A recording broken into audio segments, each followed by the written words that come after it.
Hello दोस्तों, नमस्कार। आज की वीडियो पार्ट थर्ड है जिसमें हम सिंधु सभ्यता के बारे में पढ़ने वाले हैं। आइए शुरू करते हैं सीधा टॉपिक। बाकी आपको क्या काम करना है, वीडियो को लाइक करना, सब्सक्राइब करना है, ये तो आप जानते ही, मुझे बताने की जरूरत नहीं है। कंटेंट पे ध्यान देते हैं। पहला चीज़ है रेडियो कार्बन यानी C14 जैसी न्यू टेक्नोलॉजी का यूज़ करके इंडस वैली यानी सिंधु सभ्यता की जानकारी हमको मिली। और इसका टाइम पीरियड क्या डिसाइड किया गया, 2350 BC से लेकर के 1750 BC इसका टाइम पीरियड डिसाइड किया गया। किससे डिसाइड किया गया? C14 की कार्बन डेटिंग टेक्नोलॉजी का यूज़ करके।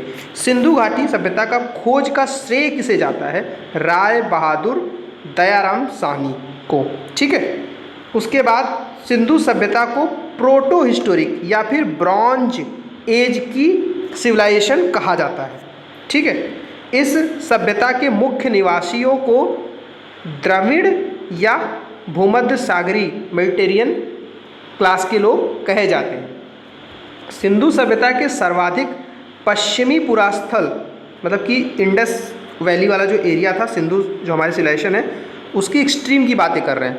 तो सबसे जो पश्चिम वाले एरिया में जो पड़ता था उस एरिया का नाम था सुटका जेंडौर जो बलूचिस्तान में है। सबसे पूरब एरिया में जो है, जो यूपी के मेरठ में पड़ता है, उसका नाम है आलमगीरपुर। ठीक। और सबसे उत्तर वाला एरिया है वो है, सबसे उत्तर का जो एरिया था ये कश्मीर के अंदर पड़ता था।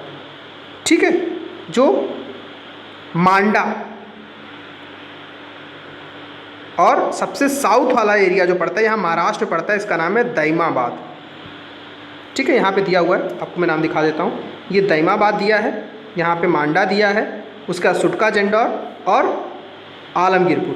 मैंने आपको मैप के फॉर्म में समझा ही दिया है तो कनेक्ट हो जाएगा, कोई दिक्कत नहीं है। सिंधु सभ्यता को सैंधव सभ्यता भी कहते थे, तो जो एक तरह की नगरीय सभ्यता थी। ठीक है। सैंधव सभ्यता से प्राप्त परिपक्व अवस्था में केवल 6 ही बड़े नगर मिले हैं। ठीक। मतलब वेल डेवलप्ड 6 ही नगर हमको मिले हैं जिनको बड़ा नगर कहा, जैसे मोहनजोदाड़ो, ठीक, हड़प्पा, गनेरीवाला, धौलावीरा, राखीगढ़ी और कालीबंगन। ठीक है। ये 6 नगर हैं जिनको बड़े नगर कहा जा सकता है, जो वेल डेवलप्ड फॉर्म में हमको मिले हैं। अब इंडिया की आज़ादी के बाद जो हड़प्पा संस्कृति थी उससे रिलेटेड स्थल सबसे ज़्यादा किस स्टेट से खोजे गए हैं? तो गुजरात में। ठीक है। लोथल और सुरकोटाडा नाम के 2 प्लेस तो जो इंडस वैली यानी सिंधु सभ्यता के पोर्ट हुआ करते थे, बंदरगाह हुआ करते थे। जुते हुए खेत और नक्काशीदार ईंटों के प्रयोग का साक्ष्य हमको कालीबंगन से प्राप्त होता है। और कालीबंगन में जुते हुए खेत हमको ये भी बताते हैं कि यहाँ पे मल्टी क्रॉपिंग होती थी, एक साथ 2 से ज़्यादा या 2 फसलों का रोपण होता था। ठीक है। जैसे आज के समय में गेहूँ सरसों होता है, उस टाइम में कुछ ऐसा कॉम्बिनेशन वो यूज़ करते थे। फिर मोहनजोदड़ो के से जो प्राप्त हुआ हमको अन्नागार, वो संभवतः सैंधव सभ्यता की सबसे बड़ी इमारत है। ठीक। कहाँ से मिली है? मोहनजोदड़ो से। मोहनजोदड़ो से ही हमको ग्रेट बाथ यानी कि बृहद स्नानागार मिला है, जिसके मध्य में एक स्नान कुंड है जो लगभग 11.88 मीटर लंबा, 7.01 मीटर चौड़ा और 2.43 मीटर गहरा। ये डायमेंशन इंपॉर्टेंट है भाई, एग्जाम ने सीधे पूछ रखा है। अब इनके पास कुछ बचा नहीं पूछने को, तो ये सब पूछ रहे हैं। जो फायर अल्टर यानी अग्निकुंड मिले हैं वो लोथल और कालीबंगन के एरिया में मिले हैं।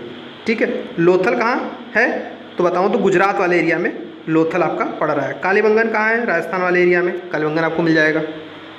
उसके बाद मोहनजोदाड़ो से प्राप्त जो सील मिली है ना, ठीक, जिसमें मतलब पंच मार्क होते हैं, ऐसे मान लो कोई जानवर बन गया ये सील, तो सील पर 3 मुख वाले एक देवता की मूर्ति मिली है जिसे पशुपति नाथ कहा जा रहा है।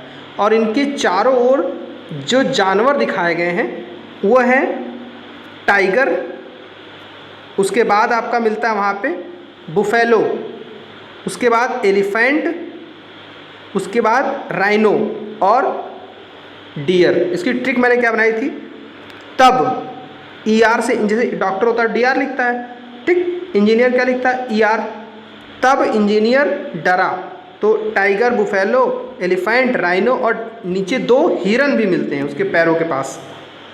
फिर मोहनजोदाड़ो से जो एक डांसिंग गर्ल की इमेज मिली है वो कांसे की थी, ठीक है, ब्रॉन्ज की थी। हड़प्पा में मोहरों पर सबसे अधिक एक श्रृंगी पशु का अंकन मिलता है, ठीक है। उसके बाद बात करें, मनके बनाने के जो कारखाने मिले हैं वो लोथल और चौदाड़ों से मिले हैं, ठीक। यहाँ पे मनके बनते थे, मनके मतलब बीड़, बीड़ मतलब गुड़िया जो माला पहनते हैं ना आप, उसके अंदर रस्सी डाल के, तो ये जो बीड़ होते हैं इसी को मनका बोलते हैं।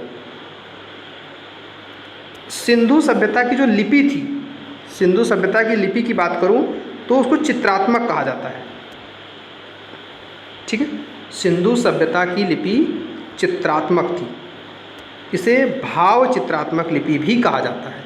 जो कैसे लिखी जाती थी, दाईं से बाईं ओर लिखी जाती थी।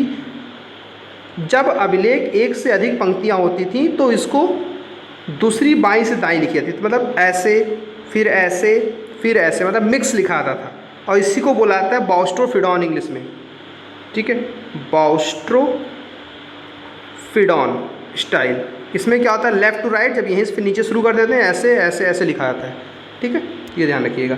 सिंधु सभ्यता के लोगों ने नगरों तथा घरों का विन्यास ग्रिड स्टाइल में किया था, ग्रिड पैटर्न में उन्होंने बना। ग्रिड पैटर्न क्या होता है, ऐसे 90 डिग्री के एंगल पे अपने घर, ऐसे रोडें होती थी और रोड की तरफ अपना इन्होंने घर बना रखा था, ये सिस्टम अपनाया था। मतलब जैसे शतरंज होता है ना, शतरंज का सिस्टम बिल्कुल वैसा समझिए। घरों के दरवाजे खिड़कियां सड़क की ओर नहीं खुलती थी, ठीक है, उनके पीछे साइड खुलते थे। केवल लोथल वाले एरिया में जो घर के दरवाजे थे वो सड़क पे खुलते थे, ठीक। सिंधु सभ्यता में जो मुख्य फसलें कौन कौन सी थी, गेहूं और जौ। सैंधववासी मतलब सिंधु के जो लोग थे वो मिठास के लिए शहद का प्रयोग करते थे, मीठे की तरह। उसके बाद रंगपुर और लोथल से चावल के दाने का साक्ष्य मिला है, तो इससे पता चलता है कि धान की खेती होती थी। चावल के प्रथम साक्ष्य लोथल से प्राप्त हुए हैं। फिर सुरकोटाटा, कलिबंगन और लोथल में ये जानकारी मिलती है कि सैंधव काल के लोग घोड़े का प्रयोग करते थे, क्योंकि वहाँ पे घोड़ों की अस्थियों के साक्ष्य मिले हैं।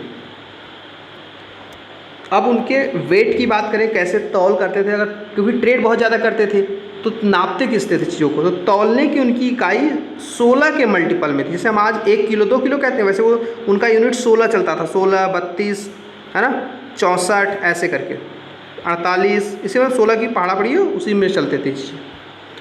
उसके बाद सैंधव सभ्यता के लोग यातायात के लिए 2 पहियों या 4 पहियों वाली बैलगाड़ी या भैंसा गाड़ी का प्रयोग करते थे, ठीक है।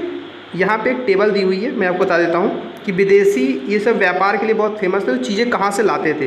तांबा वो खेतड़ी एरिया राजस्थान, बलूचिस्तान और ओमान से लाते थे। चांदी अफ़गानिस्तान के बदस्खा प्रोविंस से लाते थे या फिर ईरान के एरिया से।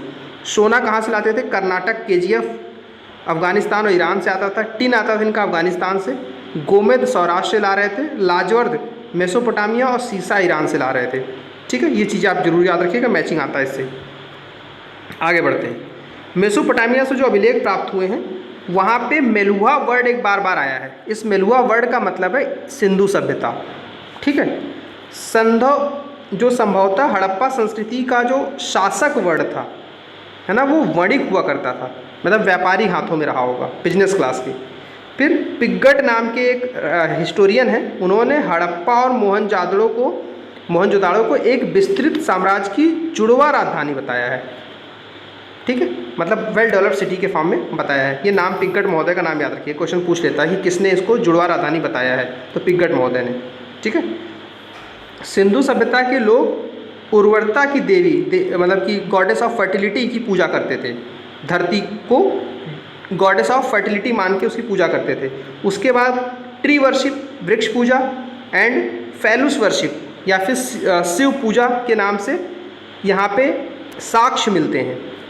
उसके बाद स्वास्तिक का चिन्ह मिलता है। सूर्य की पूजा, सूर्य उपासना का अनुमान भी लगाया जाता है। उसके बाद इसके किसी भी नगर में मंदिरों का कोई साक्ष्य नहीं मिलता है।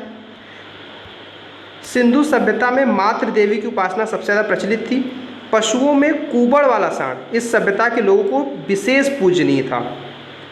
स्त्रियां यहाँ की मिट्टी की मूर्तियाँ अधिक मिलती हैं, तो इससे अनुमान लगाया जाता है कि सैंधव समाज मात्र सत्तात्मक था। मतलब जो मूर्तियाँ मिली है फीमेल फिगरेंस, जिनको इंग्लिश में बोलते हैं फीमेल फिगरेंस, वो मिट्टी के ज़्यादा मिलते हैं, तो इसलिए उसको मैट्रियार्कल सोसाइटी या मात्र सत्तात्मक समाज भी कहा जाता है। सैंधववासी जो हैं वो सूती और ऊनी वस्त्रों का प्रयोग करते थे। ये स्टेटमेंट आता है सही है गलत, उससे आपको एलिमिनेशन में मदद मिलेगी। मनोरंजन के लिए वो क्या करते थे, मछली पकड़ते थे, शिकार करते थे, पशु पक्षियों को आपस में लड़ाते थे, चौपड़ खेलते थे, पाशा खेलते थे, मतलब आज का शतरंज। सिंधु सभ्यता के लोग काले रंग से डिजाइन किए हुए लाल मिट्टी के बर्तन बनाते थे, ठीक है। और सिंधु घाटी के लोग तलवारों से परिचित नहीं थे, ये कीवर्ड है, तलवार नहीं जानते थे वो, क्योंकि मिला ही नहीं। कालीबंगन एकमात्र हड़प्पा काल स्थल है जहाँ पे निचला शहर भी किलों से घिरा हुआ था, ठीक है। कालीबंगन का जो लोअर टाउन था उसके भी चारों तरफ फोर्टिफिकेशन हुआ था। जनरली क्या होता था, जैसे नगर उनके ऐसे होते थे, ठीक, ये ऊंचाई पे एरिया होता था, इसको बोलते थे सीटाडेल, ठीक, ऊंचवी या फिर ऊंचा दुर्ग बोलते थे, और इसको बोलते थे टाउन एरिया। तो कालीबंगन एकमात्र एरिया था जिसके नीचे वाले एरिया के चारों तरफ भी सिक्योरिटी के पर्पज से बाउंड्री बनाई गई थी। और इनके समय पर्दा प्रथा और वेश्यावृत्ति भी होती थी। शव को जलाने के लिए या ज़मीन में गाड़ने के लिए दोनों प्रथाएं चलती थीं। और लोथल और कालीबंगन में एक साथ दो लाशों को दफनाने के साक्ष्य मिलते हैं, ठीक है। सैंधव सभ्यता का विनाश बाढ़ के कारण माना जाता है। आग में पकी हुई मिट्टी को टेराकोटा कहा जाता था। अब इसके बाद लिस्ट दी हुई है किस नगर को किस हिस्टोरियन ने खोजा और उनकी लोकेशन क्या है। तो सबसे पहला जो हड़प्पा नगर था वो रावी नदी के किनारे है, ठीक है। दयाराम साहनी इससे रिलेटेड है, 1921 में इन्होंने खोजा और ये पाकिस्तान के मोंटगोमरी जिला में पड़ता है इसकी स्थिति।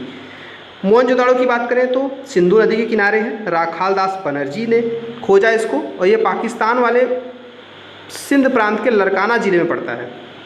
चौंदाड़ो ये सिंधु नदी के किनारे ये भी है, गोपाल मजूमदार इससे रिलेटेड है, 1931 में इसकी खुदाई हुई और सिंध प्रांत पाकिस्तान में पड़ता है। कालीबंगन घग्गर नदी के किनारे, बीबी लाल और बीके थापर, ठीक, राजस्थान के हनुमानगढ़ जिला में।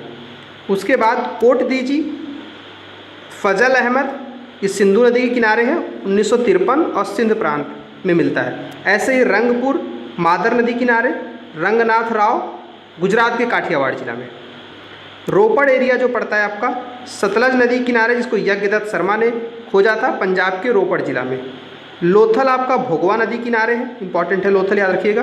रंगनाथ राव रिलेटेड है, 1955 से 62 और गुजरात के अहमदाबाद जिला में पड़ता है। आलमगीरपुर हिंडन नदी किनारे और यज्ञदत्त शर्मा यूपी वाला एरिया है, इसलिए इसको स्पेसिफिक याद रखिएगा। 1958 में खोजा था, उत्तर प्रदेश के मेरठ जिले में पड़ता है। सुटका जेंडौर जो दाक्ष नदी किनारे है, ठीक है, ये ऑरेंज स्टाइल और जॉर्ज डेल्स ने खोजा था 1927 और 1962 में। ये पाकिस्तान के मकरान कोस्ट में पड़ता है। मकरान कोस्ट क्या है, ये है ना इंडिया का गुजरात। अब गुजरात से इस वाले एरिया में जहाँ पाकिस्तान ये पड़ता है ऐसे, तो इस वाले कोस्ट को, गुजरात तक के कोस्ट को, पाकिस्तान वाले एरिया को, इसको बोलते हैं मकरान एरिया। तो इसी वाले एरिया में मिलता है ये सुटका जेंडौर। उसके बाद बनवाली जो है रंगोई नदी किनारे है, रविंद्र सिंह बिष्ट इसकी खोज करते हैं 1974 में, हरियाणा में है ये स्थल। उसके बाद लास्ट है धौलावीरा, रविंद्र सिंह बिष्ट इससे रिलेटेड है, 1990-91 में बहुत ही लेट में इसकी खोज हुई है, गुजरात के कच्छ एरिया में पड़ता है। कच्छ एरिया मतलब गुजरात ये है, गुजरात के इस वाले एरिया में है ना, इस वाले एरिया में, कच्छ एरिया में। तो इस तरह से हमने आज इंडस वैली भी ख़त्म कर दिया है, मतलब सिंधु घाटी की सभ्यता भी कंप्लीट कर ली है। उसके बाद आप मेरी बारी है पार्ट 4 की वैदिक सभ्यता। ऐसे करके पूरी लूसेंट की हिस्ट्री आपके साथ में कंप्लीट करूंगा, जिससे आपको रिवीजन में आसानी हो, आपको यूपीपीसीएस और बीपीएससी के साथ साथ पेट में भी मदद मिले। ये पूरी वीडियो फ्री ऑफ कॉस्ट है। इससे पहले मैंने जितने भी पेड बैचेस में पढ़ाए हैं सभी को फ़ायदा हुआ है। आई होप आपको इससे फ़ायदा हो। चलिए वीडियो को एंड करते हैं। Thank you very much.